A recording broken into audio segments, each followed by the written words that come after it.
Chinese economy and institutions, and traders and economists around the world are looking for.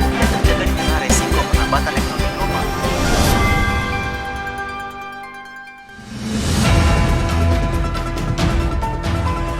Dari pasar logam mulia emas, harga emas dibuka lebih rendah pada perdagangan hari Senin 28 November karena optimisme atas prospek kenaikan suku bunga yang lebih kecil oleh Federal Reserve AS, mengimbangi indikator ekonomi yang memburuk.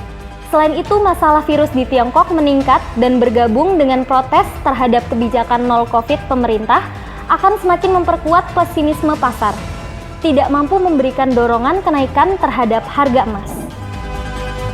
Tiongkok melaporkan kasus harian COVID-19 yang tertinggi sepanjang masa dengan hampir 40.000 penularan baru pada hari Sabtu.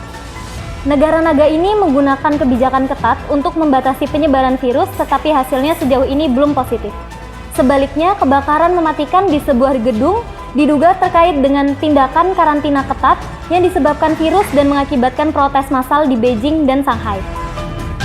Namun, notula rapat The Fed menunjukkan bahwa beberapa anggota bank sentral merasa tepat untuk memperlambat laju kenaikan suku bunga untuk mengukur dampak ekonomi dari kenaikan suku bunga yang tajam tahun ini. Hal ini menunjukkan tekanan yang relatif lebih rendah pada pasar logam dalam waktu dekat. Tetapi suku bunga AS masih pada level yang terakhir terlihat selama krisis keuangan 2008 dan diperkirakan akan mencapai puncaknya pada level yang lebih tinggi. Dari pasar minyak dunia, harga minyak turun tajam ke level terendah hampir 11 bulan pada hari Senin karena meningkatnya protes di berbagai kota besar Cina karena kekhawatiran akan gangguan ekonomi di importir minyak mentah terbesar dunia. Protes datang setelah pembatasan baru terkait COVID yang diperkenalkan selama 2 bulan terakhir, karena Cina sekali lagi bergulat dengan infeksi harian yang mencapai rekor tertinggi. Hal ini juga memukul pasar minyak mentah dengan prospek melemahnya permintaan di importir minyak terbesar dunia itu. Import minyak mentah negara itu terus menurun tahun ini menunjukkan sedikit tanda pemulihan. Meningkatnya kuota ekspor minyak di dalam negeri juga mengindikasikan bahwa konsumsi lokal yang masih lemah. Protes baru-baru ini juga menandai pertunjukan pembangkangan sipil yang jarang terlihat di Cina sejak Presiden Xi Jinping mengambil alih kekuasaan.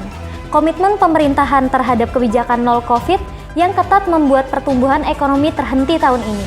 Dengan data yang akan dirilis akhir pekan, diperkirakan akan menunjukkan penurunan yang berkelanjutan.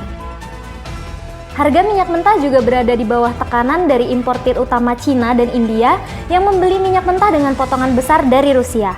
Sementara negara-negara barat berjuang untuk memberlakukan batasan harga pada ekspor minyak Moskow. Dari pasar USD, pekan ini akan memberikan data ekonomi termasuk untuk inflasi, manufaktur, dan yang paling berdampak adalah laporan non-farm payrolls.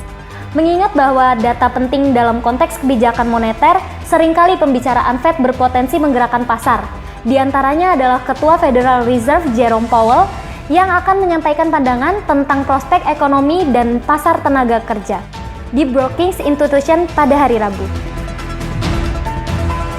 Seperti judul acara tersebut, bos Fed berfokus pada data yang telah mendorongnya untuk mempertahankan kenaikan suku bunga secara agresif. Untuk keempat kalinya pada 2 November, Fed menaikkan 0,75% dengan mengambil suku bunga ke level tertinggi sejak historis 2008. The Fed telah menghadapi kritik karena tampaknya menginginkan orang Amerika kehilangan pekerjaannya. Tetapi mereka bukanlah pesulap. Menurut FOMC, dari pertemuan 1-2 November yang diterbitkan hari Rabu, mayoritas anggota berpikir segera bertindak adalah hal yang tepat untuk meredam kenaikan tajam. Perubahan data ketenagakerjaan yang akan rilis Jumat ini dapat memperkuat keinginan untuk memaksa Fed mempertahankan tingkat percepatan.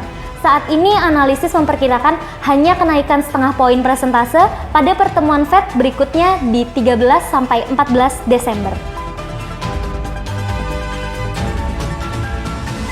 Sekian eksklusif news dari kami. Pastikan ikuti kami di seluruh sosial media dan YouTube kami untuk up to date perkembangan dunia saat ini. Laba Academy, akademi dan komunitas pendidikan dunia trading.